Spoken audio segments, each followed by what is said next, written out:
que dar nuestros beneficios que nos corresponden. Compañeros y compañeras, pongámonos firmes para que podamos definitivamente derrocar a estos tipos de gobierno que nos traen todos los momentos estos corruptos.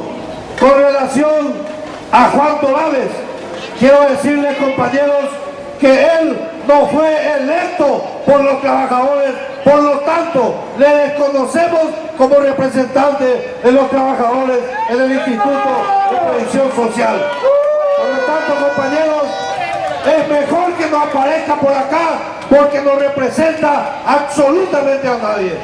Si realmente, como dice Estela, representaba a los trabajadores, tenía que haber estado enfrente nuestro acá defendiendo lo que es los beneficios de los trabajadores. Por lo tanto, compañeros, fuerza y adelante. ¡Viva los contratados del IPS! ¡Viva la clase trabajadora! ¡Viva el movimiento sindical paraguayo! Gracias, compañeros y compañeras.